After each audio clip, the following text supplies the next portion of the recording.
Topic के अंदर पहला क्वेश्चन है, is zero a rational number? Can you write it in the form of p by q where p and q are integers and q is not equal to zero? क्या zero rational number है? अगर आप मुझे पूछो या फिर किसी से भी पूछ लीजिए zero is a rational number, तो पहले तो आपको रैशनल नंबर की परिभाषा, you should know what is rational number. Rational number means what? Any number that can be written in the form of p by q is called as rational number. किसी भी number को अगर आप p by q form में लिख सकते हो तो वो रैशनल नंबर है. और जीरो को भी हम लिख सकते हैं, तो जवाब होगा yes, zero is a rational number. It can be expressed in the form of p by q where q is not equal to zero. For example 0 divided by 9, 0 divided by 37, 0 divided by 76, आप सभी को लिख सकते हो इस तरह से.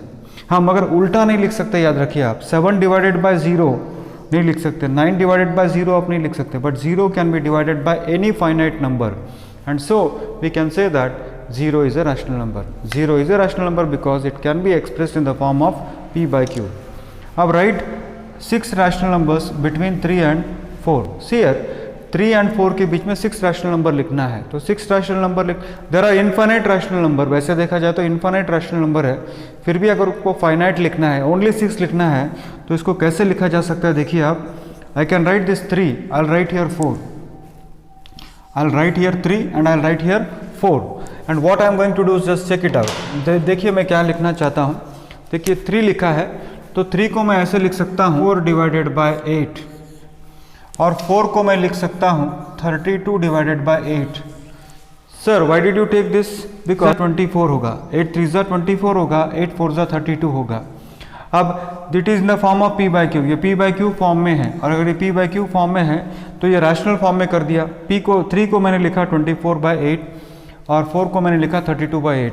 अब इसके बीच में जो भी रैशनल नंबर्स होंगे वो सारे नंबर्स होंगे बिटवीन 3 एंड 4, यानी 25 बाय 8 हो सकता है, 26 बाय 8 हो सकता है, 27 बाय 8 हो सकता है, 28 बाय 8 हो सकता है, 29 बाय 8 हो सकता है, 30 बाय 8 हो सकता है. So all these numbers, see 1, 2, 3, 4, 5, 6 is the rational numbers between 3 and 4. Sir, why did you take only 24 by 8 and 32? You can take any number. I told you infinite numbers are there. For example, I can write like this. 3 can be written as 100 by 100. And 400 can be written as 400 by, once again check it out, 300 can be written as 300 by 100, 4 can be written as 400 by 100.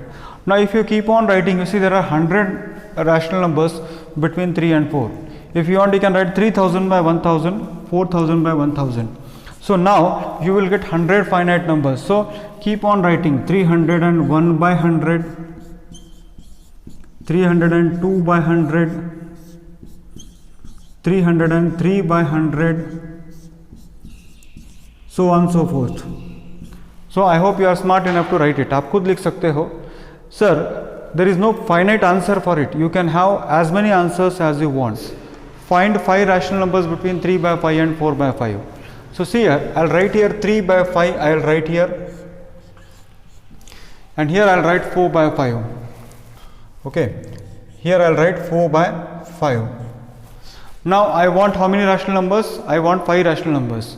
So I will do one thing, I'll just multiply this by 6, this also I'll multiply by 6. If I multiply this by 6, then it will be 18 by 30. And this if I multiply by 6, this if I multiply by 6, then it will be 24 by 30.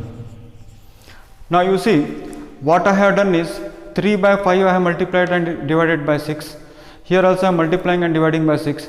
So 18 by 30 and 24 by 30, in between whatever are there, that is your 5 rational numbers. So 19 by 30 I can write, 20 by 30 I can write, 21 by 30 I can write, 22 by 30 I can write, 23 by 30 I can write, and 24 by 30 of course is the last limit.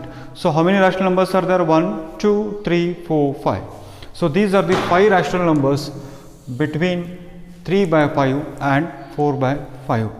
Sir, is it necessary to multiply by 6? No, not necessary at all.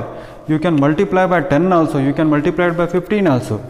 Whatever number you want you can multiply, but only thing is numerator and denominator should be multiplied by the same number.